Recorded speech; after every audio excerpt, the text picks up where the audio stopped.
एका 20 वर्षाच्या मुलीनं दिला कुत्र्याच्या पिलांना जन्म। डॉक्टरांनी जेव्हा हे दृश्य पाहिलं तेव्हा त्यांच्या पायाखालची जमीन सरकली। सुरुवातीला कोणाचा विश्वास बसत नव्हता, पण जेव्हा दवाखान्यातील त्या मुलीचा व्हिडिओ बाहेर आला तेव्हा सर्वांनाच एक धक्का बसला। संपूर्ण महाराष्ट्रात खळबळ उडाली।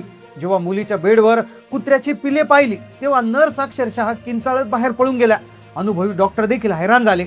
ही एक अशी अविश्वसनीय घटना होती की जी मनुष्य जातीच्या इतिहासात याआधी कधीच घडली नव्हती। संपूर्ण देशाला हादरवणारा एक प्रकार त्या दवाखान्यात त्या मध्यरात्री घडला। सगळ्यांना प्रश्न पडला होता, हे घडलं कसं? यामागे कारण काय होतं?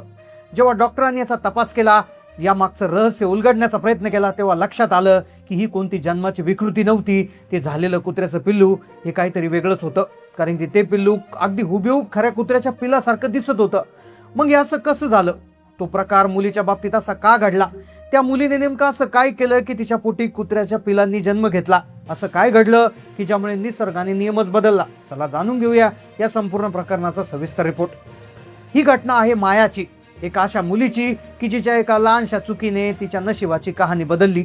मायाची ही अशी कहाणी जिचं रहस्य इतकं जबरदस्त आहे की ज्याने आधुनिक विज्ञानाला गुडघे टेकायला भाग पडलं। जेव्हा या मुलीच्या कुत्रेची त्या ठिकाणी पिले त्या ठिकाणी जन्मली तेव्हा डॉक्टरही चक्रावून गेले। तिचे रिपोर्ट काढल्यानंतर खरं सत्य बाहेर आलं। रानमाळा नावाच्या गावातून एक अशी बातमी समोर आली जिने संपूर्ण महाराष्ट्राला हादरवून सोडलं। 20 वर्षीय मायाच्या शरीरातून जे बाहेर आलं ते पाहून डॉक्टरांसहित संपूर्ण जिल्ह्याच्या पायाखालची जमीन सरकली। जे डोळ्यांना दिसलं त्याच्यावर विश्वास ठेवणं अशक्य होतं। तुम्ही जर पालक असाल तर ही घटना तुमच्या काळजाचा ठोका चुकवेल, तुमच्या मुलामुलींच्या सुरक्षिततेबद्दल नक्की विचार करायला लावेल। माया एक सर्वसाधारण मुलगी, रानमाळा या छोट्याशा गावात तिचा जन्म झाला होता। गाव मोठं नव्हतं, पण हिरव्यागार झाडांच्या शेतांनी आणि शांत दाट नदीनं नटलेलं होतं। गावातली माणसं साधी निरागस आपुलकीनं जगणारी होती। मायाचं घर गावाच्या टोकाला होतं, जुनं मातीचं घर, अंगणात तुळशीचं रोप आणि आजूबाजूला आंब्या पेरूची झाडं। तिचे आई वडील साध्या कुटुंबातले, वडील शेतात राबायचे, आई घरकाम करून भाजी विकायची। घरात श्रीमंती नव्हती, पण प्रेम आणि समाधान होतं। आई वडिलांची एकुलती एक लाडकी लेक माया लहानपणापासून अत्यंत हुशार। कोणालाच माहिती नव्हतं की 20व्या वर्षी तिच्यासोबत हा धक्कादायक प्रकार घडणार होता। लहानपणापासूनच तिला एक वेगळी सवय होती। त्यांच्या घरात माया आई वडिलांची एकुलती एक लाडकी, पण तिचं पशुपक्ष्यांच्या वर जीवापाड प्रेम होतं। पण कोणाला काय माहिती होतं की तिचं हेच प्रेम प्राण्यावर केलं तिच्या नशिबात एक भयंकर शोकांतिका लिहिणार होतं। ती फक्त 4 वर्षाची होती तेव्हा तिच्यासोबत एक घटना घडली ज्याचं कनेक्शन या घटनेसोबत घडणार होतं। 4 वर्षापूर्वी जेव्हा त्यांच्या अंगणात एक छोटंसं पाखरू घरट्यातून खाली पडलं, पाखरू थरथरत होतं। आईला वाटलं ते जगणार नाही, पण माया रडायला लागली, आई आपण याला वाचूया ना। तिने त्या पाखराला हातात घेतलं, पाणी पाजलं। 2 दिवसानं ते पाखरू पुन्हा उडालं। त्या दिवसापासून जिथे कुठे जखमी प्राणी दिसे तिथे माया धावत जाई।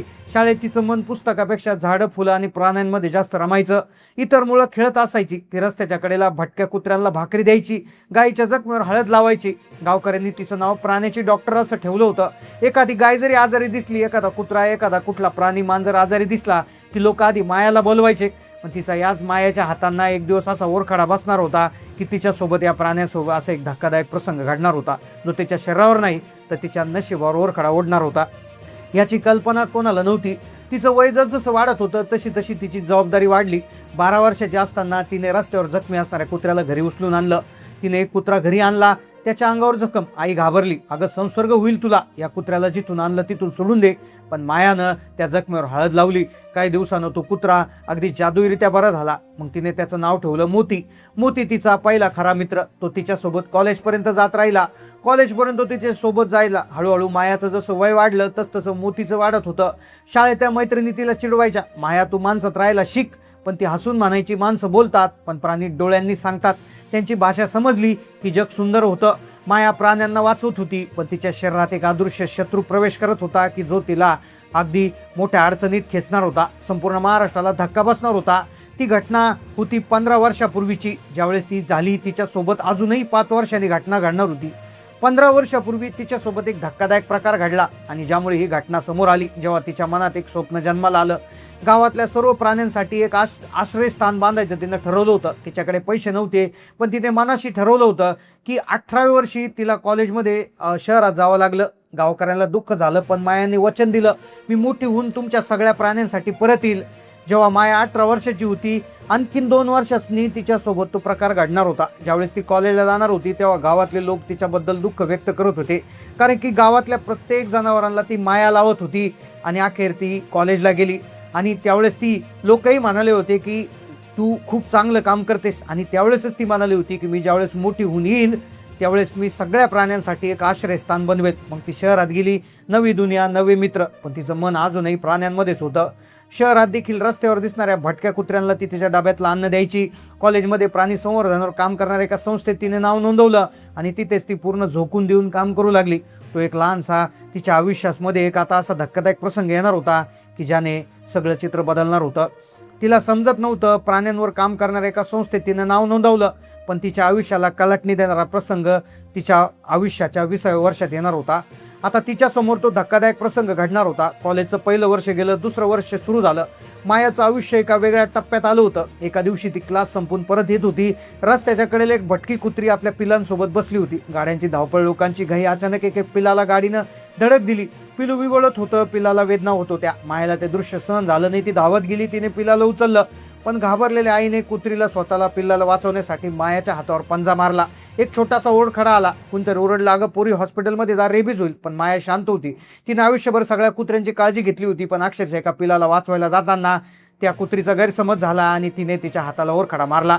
तिला लोक म्हणाले रेबीज होईल, पण ती शांत होती. तिने तिच्या ओढणीने फक्त रक्त पुसलं आणि म्हणाली, नाही, छोटासा ओरखडा आहे. त्या जखमेची तीव्रता कोणाला समजली नाही. आणि हीच ती वेळ होती जिथून मायाच्या आयुष्याची खरी शोकांतिका सुरू होणार होती. त्या रात्री ती घरी परतली. हात थोडा दुखत होता. तिने लक्ष दिलं नाही. दिवस जात होते. हातावरचा ओरखडा भरून आला, पण आतून काहीतरी बदल होत होता. तिचं अंग कमजोर होऊ लागलं होतं.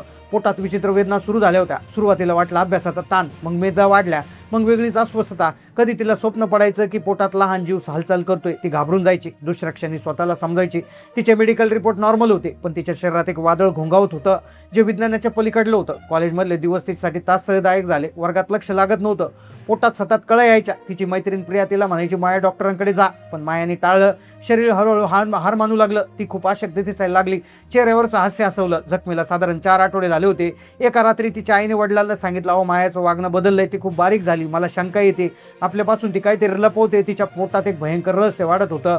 नियती तिची क्रूर परीक्षा घेण्यासाठी तयार झाली होती. आता तिला पोटात सतत हालचाली जाणवायला लागल्या होत्या. तिला वाटायचं जणू काहीतरी लहान जीव तिच्या अंगात फिरतोय. ही गोष्ट तिने कोणाला सांगितली नव्हती, पण प्रकृतीला खरबर लागली होती. लोक कुजबुज करू लागले होते. त्या कुत्र्याने ओरखडलं आणि तिच्या शरीरावर परिणाम दिसू लागला होता. काही जण म्हणाले तिच्यावर वाईट आत्म्याचा प्रभाव आहे, पण माया शांत होती. आणि एका रात्री अचानक जोरात ओरडली. पोटात असह्य कळा येऊ लागल्या. घामानं भिजली. आई वडील घाबरले. ती वेदना साधी नव्हती. ती एक अशा जन्माची वेदना होती जी निसर्गाच्या नियमाच्या विरोधात होती. पुढील काही दिवसात माया आणखीनच कमजोर झाली. कॉलेजला जाणं बंद झालं. अंगणातल्या पाखरांना दाणं मोती टाकणं बंद झालं. तू आराम कर, आई हसून म्हणायची, माझा वेळ कमी आहे. माझ्या तिच्या पोटात काहीतरी जिवंत आहे, तिला जाणवत होतं. तिला वेदना द्यायचं, पण तिला राग येत नव्हता. ती डायरीत लिहायची, कदाचित हे प्राणी मला सोडणार नाहीत, म्हणून मला त्यांच्या आईच्या रूपात त्यांनी निवडलं. तिच्या प्रेमाची परीक्षा आता शेवटच्या टप्प्यात पोहोचली होती. आता तिचा अंत जवळ दिसत होता. वडील म्हणाले, माया आपण मोठ्या डॉक्टरांकडे जाऊ, पण ती ठाम म्हणाली, नाही बाबा, हा आजार नाही, हा निसर्गाचा खेळ आहे. वडील निराश झाले, पण तिच्या डोळ्यात एक विचित्र शांतता दिसली, जणू ती येणाऱ्या परिस्थितीला सामोरे जाण्यासाठी तयार होती. आणि मग तो क्षण आला जेव्हा तिच्या पोटातल्या हालचालींनी भयानक रूप घेतलं. ती रात्र शांत होती. अखेर तो क्षण आला, पण मायाच्या घरात भीषण वेदनेने ती किंकाळी घुमत होती. संपूर्ण गावाला हादरून टाकणारं ते सत्य बाहेर येणार होतं, जे पाहून माणुसकी लाजणार होती. माया पलंगावर बसली. पोटात जणू वादळ उठलं. ती कुजबुजली, आई माझ्या पोटात जणू काहीतरी बाहेर यायला पाहत आहे. आई घाबरली. तिने गावातल्या काही स्त्रियांना बोलवलं. मायाचं पोट विचित्र पद्धतीने हलत होतं, जणू जिवंत गोष्टी आतून धडपड करत होत्या. सगळ्या स्त्रिया घाबरू लागल्या. एक आजी कुरकुरली. ती म्हणाली, ही तर शापित आहे. माया जोरात किंचाळली. अचानक तिच्या पोटातून निसर्गाचा तो क्रूर खेळ खुळू झाला.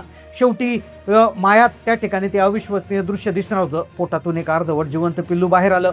सगळ्यांचे डोळे विस्पारले गेले. कोणीच विश्वास ठेवू शकत नव्हतं. गावकऱ्यांनी आरडाओरडा सुरू केलं. काही जण पळून गेले, तर काही जण अपशकुनी म्हणाले. आई वडील रडत होते.